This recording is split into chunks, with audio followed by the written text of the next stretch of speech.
Magandang araw po mga kababayan. Welcome po sa Pinilakalakbay. Ang pagsasalong po natin ngayon ay inihaw na bangus na may palaman na maraming sibuyas at kamatis. Ensaladang manggang hilaw. At meron po tayong banana Q. At malutong na chicharon. Tara, sabahan po muna ninyo akong mag-prepare. Umpisahan po muna natin sa inihaw na bangus. Ito pong bangus po nito galing sa Pilipinas. Baka na naman may comment. Hello, mayroon bang bangus dyan sa Finland? Hello ka rin, wala bang barko at aeroplano para ma-export o import dito sa Finland? Ayan. Ano po ito? Galing po sa Pilipinas. Boneless po yan. Yan. Siyempre, process po ito. Asinan po muna natin para maalis ang lansa. Aasinan ko lang pong parte, ito pong loob. Rest ko lang po muna yun ng mga 5 minutes para mag-release po ng lansa. Ang papalaman ko po ay sibuyas at kamatis. May pula, puti. Sa amin po sa Bulakan, nilalagyan po namin ng dahon ng alagaw. Opo, hindi ko lang po alam kung alam po ninyo. Lagyan po natin ng paminta. Asin. Depende naman po sa inyo kung kaano kaalat. Ako gusto ko po dito sa sibuyas at kamatis medyo maalat. Hindi naman po yung masyadong maalat Yan. Baka may magreklamo na naman. Gumamit ka ng wooden spoon. Pidyan nyo ako. Wala po rito mabiling wooden spoon. Lalo lang po napapansin ko. Napapansin din naman ng iba, diba? Diretso na nga po. Ayan. Haluin lang po natin mabuti. Ito i-rest ko rin po ng 5 minutes bago po natin ipalaman sa bangus para maghalo po yung lasa ng sibuyas at ng kamatis. Ayan. Meron po ako ditong tali. Tali na ginagamit po sa longganisa kasi iihaw po natin sa oven. So, lagay ko na po sa ilalim po ito. Medyo malapit po sa ulo. Ito po yung ulo, di ba? Ilalagay ko po yung tali dito sa likod nitong palikpik ng ulo. Yun. Yan, kitang-kita nyo po yun Ayun. Medyo sadlang po natin ng konti. Lagay na po natin yung palaman. Gusto ko po talaga dito sa inihaw na bangus. Dapat na sa Pilipinas, pag nag-ihaw ng bangus po natin ko, binabalot sa dahon ng saging. Tapos sa bago, mas mabango po. Yung alagaw po, puno po yun, mabango po yung usbong puno. Ay, nakaka-miss po talaga. Dadamihan ko po ng palaman. Kasi maano naman po yan magsishrink o uurong.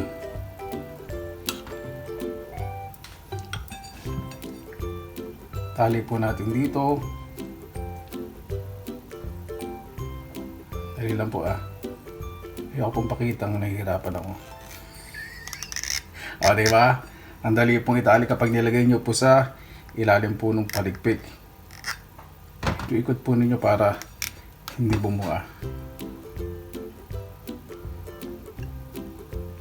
Yun. Tapos iikot ko na lang po. Iikot ko na lang. Itatali ko na lang po para hindi nyo po makita yung paghihirap ko na naman. Ayan po, di ba? Ang ganda po ng pagkakatali po natin. Ganito po ang gagawin ko pong style ng pag-iihaw. Titingnan ko po kung magiging successful. First time ko lang po kasi ngayon mag-iihaw ng gantong bangus. So, ihaw po natin sa 200 degrees Celsius. Sa oven po, 200 degrees Celsius. Ayan po, nakaset sa 200 degrees Celsius. Baking style po, hindi po grill. Kasi nga po, isda baka madurog pag binabaligtad po natin. Titignan ko lang po kapag medyo golden brown, saka ko po tatanggalin. Habang iniihaw po natin ang bangus, magprito na po tayo ng saging. Pag maglalagay po kayo ng asukal sa banana Q, inaan nyo lang po ang apoy. Mahina na po yan. Lagay po natin ang ating asukal na pula. Depende po sa inyo kung anong asukal po ang inyong ilalagay. Yan. Okay na po yun. Sa 1 kilo pong banana Q, kalahating kilo po ng asukal po ilagay po ninyo para kumapit po yung asukal. Hayaan nyo lang po ganyan bago nyo po haluin. Oo. Gagamit po ako ng tong teflon din po itong ginagamit ko pong kawali. So dadahan-dahanan lang po natin.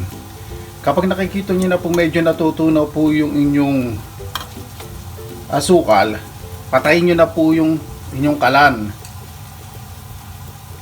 Kasi may init po dahil electric stove po ang gamit ko. Pero hindi electric stove ang gamit po ninyo, lagyan niyo lang po sa low heat. Pakakapitin lang naman po natin yung asukal sa saging. Yung pong purpose nito. O, di ba po? Ayan, nakikita na po ninyo. Kumapit na po. Kasi konting mantika lang po yung ginamit ko. Kaya ganito po yung ginagawa ko. Ayan, okay na po. Ito lang po kabilis. Pakapitin ang asukal sa banaki. Ito na po, alisin na po natin sa kala kasi po baka masunog po yung asukal. Ayan po, di ba? Napakaganda po ng resulta ng ating banana. Yung plantain po ito. Ito po yung malalaking sabang costa. Mas malaki pa po sa ordinaryong saba. Ayan. Sa atin naman pong mango salad, naglagay po ako ng kamatis, sibuyas, at mangga. Mayroon din po tayong siling Thai chili. Parang labuyo po yan. Lagay po tayo ng asin. Konti lang po Depende naman po sa inyo kung gaano kaalat po ang gusto po ninyo Paminta, konti lang din. Bagoong isda. At asukal. Huwag naman po masyadong matamis. Hindi po tayo gagawa ng mango candy. Haluin lang po natin itong mabuti. Halo lang po natin ng alalay. Ang tawag po dito tossing, yung hindi naman pong gigil na gigil kayo. Yan, ganyan. Haluin lang po natin na mahalo po yung asin, asukal, paminta at bagoong na isda sa ating pong mga ingredients. Kasi ang asin po, di ba, lagi pong sinasabi sa inyo, mga maalat po, nagre-release po ng liquid sa mga fresh ingredients. So, lalambot pa po yung ating mangga. Tatakam na po, nakakamay ko mangga, sibuyas, sili at kamatis. Ayan, okay na po yun. Okay na po yung halo po na yun. Ayan, luto na po ang ating inihaw na bangus sa oven. Napakaganda po ng resulta. Yung extra feeling po, ginisakwan. Siyempre, ginawa ko po ng matindi at mabangis na presentasyon. Yan. Kain na po tayo! Mabuhay! Yan! Maraming salamat na naman po sa Panginoon. Nagsama-sama na naman po tayo. Sana naman po naging maayos po ang inyong araw. Bago po tayo mag-umpisa, pasalamatan po muna natin, Panginoon. Panginoon, maraming salamat na naman po sa biyaya at grasya binigay niyo po sa amin sa araw ito mula po sa aming pagising, sa mga nakasama po namin tao, sa aming pong mga mahal sa buhay, kaibigan, lahat po na inyong nilikha. Maraming salamat po hanggang sa aming pong pagtulog. Kayo na po ang bahala po sa aming Panginoon. Sinusuko na po namin sa inyo lahat sa kanila Jesus. Amen. Kampisan na po natin. Gutom na po talaga ako. Meron din po tayong spice vinegar po. Pumunta tayong ensaladang mangga. Po, maparami na naman. Pinamoy ko po itong ensalada Depende naman po sa inyo kung anong style po ng ensalada. Ang paggawa po ng mangga. Baka sabihin niyo, ensalada ng mangga, may asukal, ano kaya yun? Pwede gumawa kayo ng sarili niyong birthday yun. Hindi doon sa iba po, di ba? Pag nakakita po kayo ng mga recipe, kung hindi nyo po type, huwag na lang po kayo mag-comment ng negatibo. Hindi po maganda yun. Sinisira nyo lang po yung araw po ninyo. Marami naman pong style ng pagluluto Dahil yung pagluluto nyo gabi na hindi.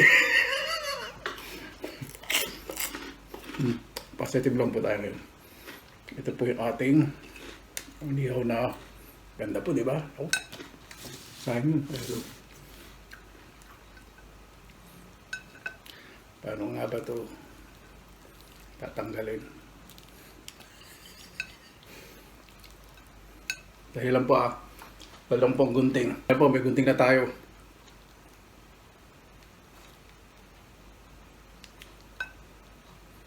Pinahirapan ko talaga sa sarili ko. Kasi naman po, syempre sa oven po ito, di ba, bubuka ko, hindi ko po lalagyan na ganito.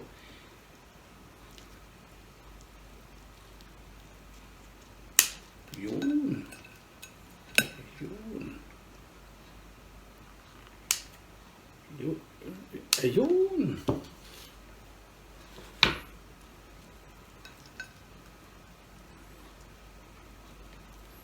Yun.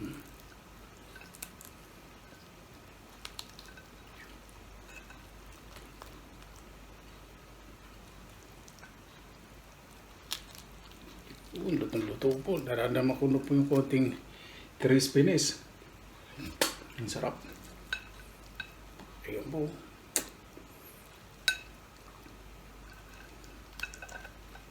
Boneless po ito kaya kahit sa po parte pwede tayong kumuha. Sarap. Tapos ensaladang mangga.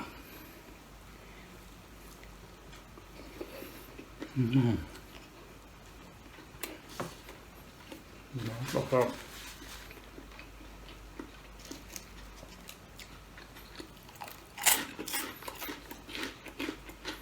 Ano po nito? Ano, inihaw? Sabi ng nanay ko po, dito niya daw pinaglihi.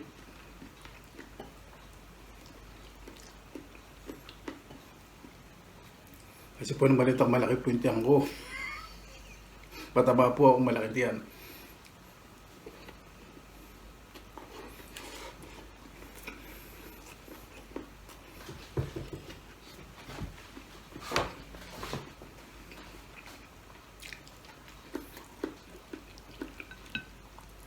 Yung matatanda po ng araw, pag may nakita po mga bata, halimbawa maputi, sabihin, ay maputi yun. Pinaglihi siguro sa labanos yun o kaya singkamas.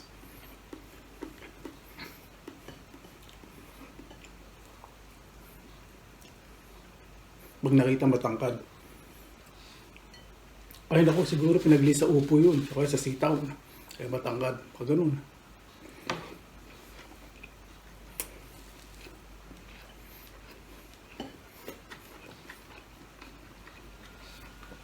Ito po natin ng konting asin itong suka, masyadong plain.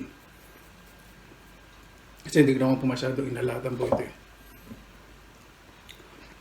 Yun. Tapos, nung nakita ko ng matatanda, naku baka nanuno yung nanay niyo.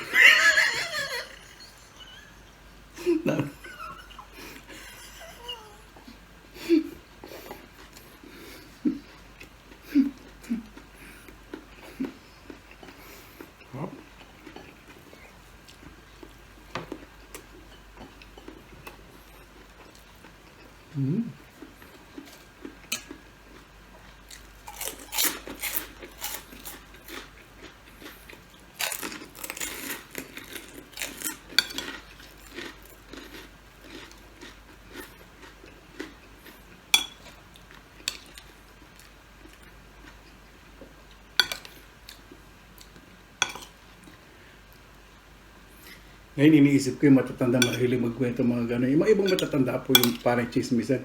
Iniisip ko siguro mga pinaglihi sa mga taratitat na ibon niya. Panay talak ng talak. Iba pong matatanda, hindi ko sinasabi lahat ha. Baka ma-misunderstood naman ninyo.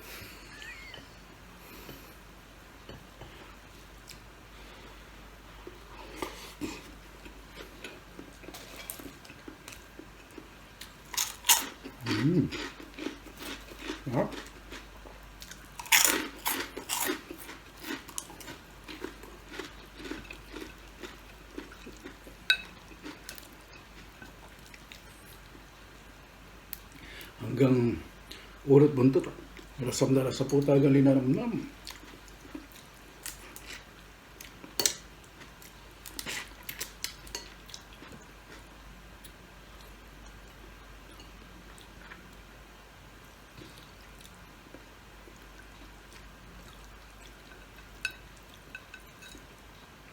Napakasarap.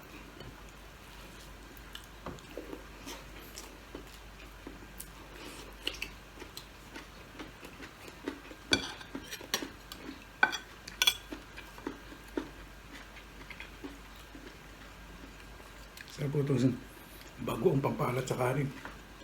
Na may konting tamis, may konting asin lang.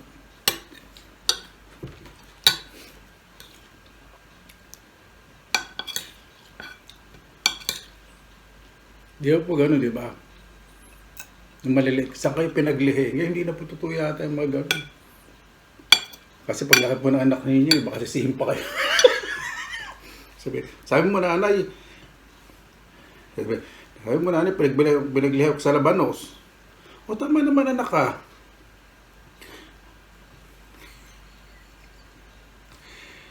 Hindi naman ako maputi ah. Wala po agad sa hindi maputi ako, hindi po maputi. Ito na po, nakatuwaan lang.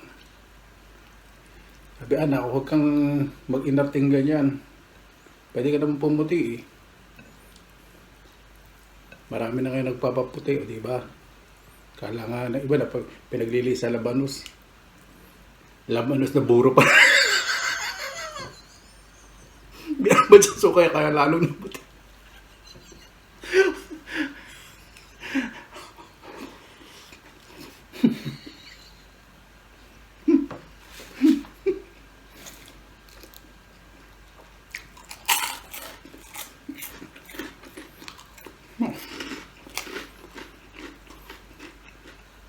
Kaya yung panahon po ngayon, hindi nyo alam kung saan na pinaglihi. Dahil sa dala na po ng mga siyensya. Kaya po yun sa sabihin na pinaglihi sa Labanos. Hindi nyo alam, binuro pala.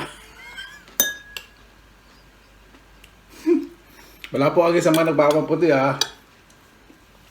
Dahil sinubukan ko na pong magpaputi. Bitter lang po ako. Kasi gumita lang po sa akin ng pharmacy. Makabataan ko.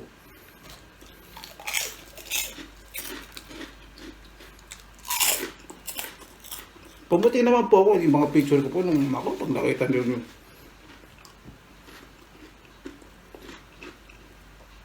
Pumuti po, pag nakita nyo, sabihin nyo, ay, ka ba yun, Sir Benson? Kaya na pa yung itsura mo kung hindi ka pa nakukulam. Sorry, alas 10 na pala ng gabi. So, medyo late po ako dito kasi sa trabaho, di ba?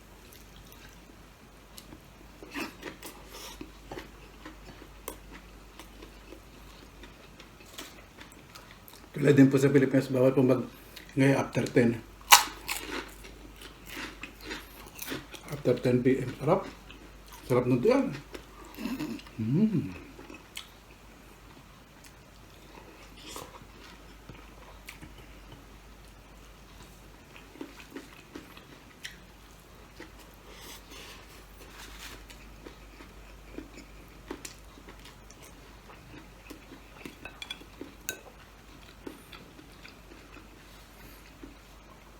Ako po, pag nag-joke naman, wala pang binabagit na pangalan. Saka, siyempre, hindi naman po against. So, diba? Wala po against. Alam niyo naman po mga joke, di ba? Minsan, ano po talaga sa tao, di ba? Minsan, di po maganda pakinggan sa iba.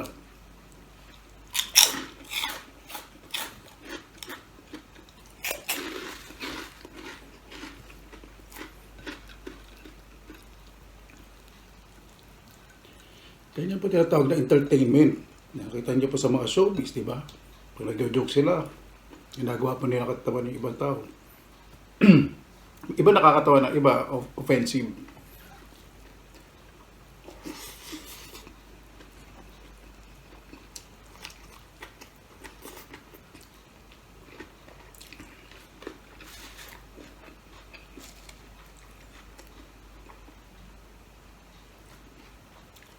Offensive o nakakasakit po ng damdamin yun.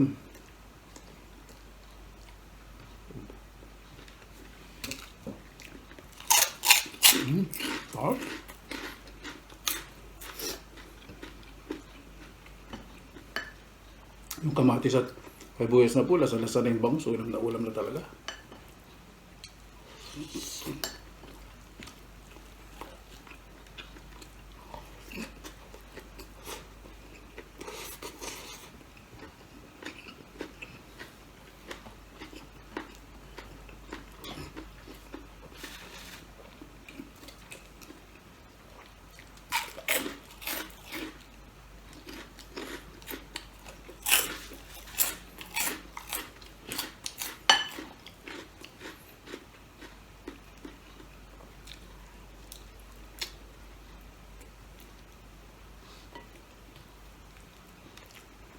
Bandang buntot po talaga, ano, matinik pa rin.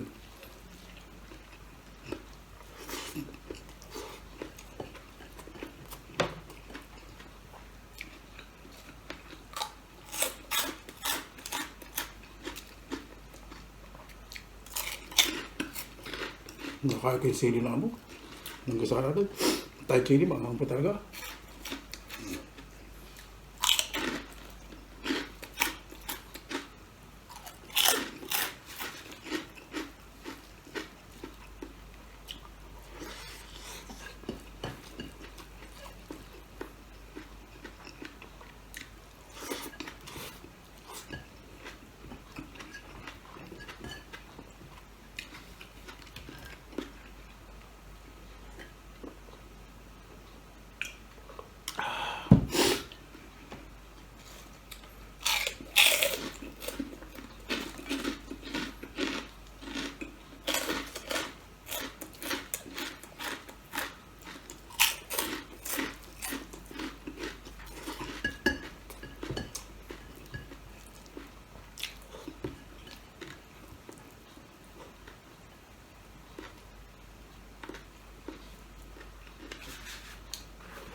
Tayo nating banana kayo yan. Balot na balot po sa asukal. Sarap.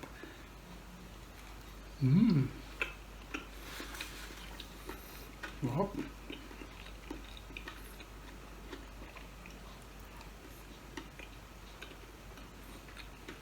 Nakakawala po ng ano.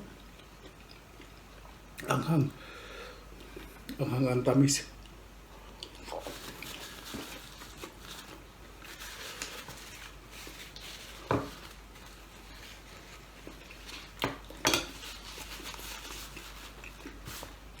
Sarap, sarap.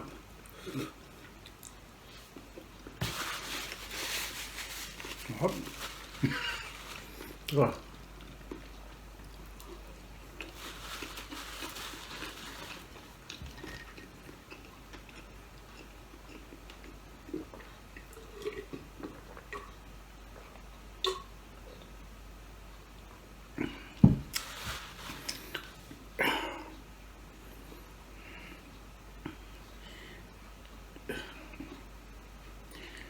Paano po, maraming salamat na po sa oras na ilalad po ninyo sa Pinilang Alakbay. Bago po tayo magtapos, pasalamatan po muna natin ang Panginoon.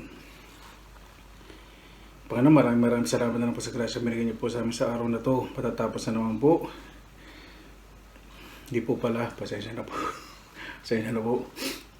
Hindi pa pala isang linggo, pasensya na po at marami pa po iniisip. Bukas po, Miyerkules na naman po, alagit na po ng isang linggo. At malapit na po mag-umpisa ang mga araw. Maraming salamat po Panginoon sa pagbigay po ninyo ng inyong anak para sa gabing po kami sa aming mga kasalanan. Napakalaking sakripisyo po. Maraming salamat po Panginoong Jesucristo sa mga biyaya sa lahat-lahat po nung binibigay niyo po sa amin, paggabay, naway mabuksan po ang isipan at puso po ng bawat isa kung gaano po ang kahalaga ang panalangin, gaano po ang kahalaga ang panalangin na magkakasama po ang buong pamilya, ang buong sambayanan, lalo na po sa panahon ng pandemya. Kayo na po ang bahala sa amin. Panginoong Diyos na makapangyarihan po sa lahat. Sinusukan na po namin sa inyo lahat sa ngalan ni Jesus. Amen. Paano po? Maraming salamat po. Magkita po tayo sa greetings and shout out portion. Ayaw po, hindi po tapos ang mukbang po natin. Meron po tayo dito tinatawag na Laskia is full. Yan. Ito po yung parang napapadalas po sa downhill. Ibig sabihin po noon. Ito pong sweet roll po na to, traditional. Basta may cream po saka jam. Pinaghahalo po sa loob. So ito ang flavor po nito. Hindi po itong traditional. Traditional po plain cream saka jam na berry. Ito po chocolate cream saka mayroong raspberry jam. Yan po itsura niya. Ito po pwede pong kumain. Kakain na po. Nawala na mo sa sarili ko. Ano ba yan? Kakain po sila nito bago po mag-fasting. Yun. 40 days fasting po. Yun. Kailangan pagkakain daw po nito, marami pong sinasabi.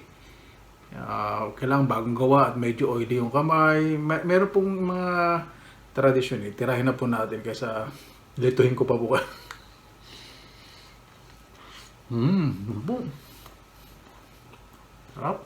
Parang burger po na cream, ano? Dito na po tayo sa greetings, shout out po sa maraming salamat po sa ating mga bagong subscribers, kapuso, pamilya, kaibigan. Yun po. Nawala na nun ako. Nasaan na ba tayo? Lagi po inulit sa malaking pamilya po tayo sa Pinilakan Lakbayan. Sana po natin greetings, shout version bago pa po ako mawala ng ulirat. Kamusta po kayo tayo sa Ancorda? Maraming salamat po sa inyong napakagandang mensahe. Sabi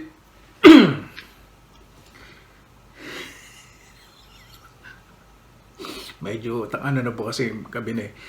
Kamusta daw po sa kanyang kapatid sa pag-alaga, Brad Harry po. Ayan. Napaka mapagmahal na kapatid. Kamusta din po kay Jason Laksamana, kay Celso San Victores. Happy 10th year anniversary po nila, February 20. Yan, 20th of February. Sa kanya pong honey, Celso Love Malen. Ayan. Sabi niya po, maraming salamat, Be. Maraming salamat po daw po pala. Hindi po Be. Maraming salamat. Be safe and God bless always. From Muntinlupa City. Yan, maraming salamat po sa mga kabayan po natin sa Muntinlupa. Ingat po lagi. Kamusta din po kay Glenda Batad, watching from Saudi. Maraming salamat po. Ingat po sa mga kababayan po natin sa Saudi Arabia. Ingat po sa mga kababayan po natin sa Middle East. Kamusta din po kay RJM Benedict. Ayan. Pasensya na po Pagagat ko po talaga parang yung enerhiya ko tumaas. Hindi po talaga ako masyadong mahilig sa masyadong matamis. Mahilig lang po sa mga prutas sa Pilipinas. Yung mga simple, bayabas, mangga, mga ganun, mga fresh. Paano po maraming salamat na po sa inyong oras na inila sa Pinilakan Lakbay. Basta positive vibes, good vibes lang po tayo lagi. God bless, ingat po lagi, magandang araw. Laban lang!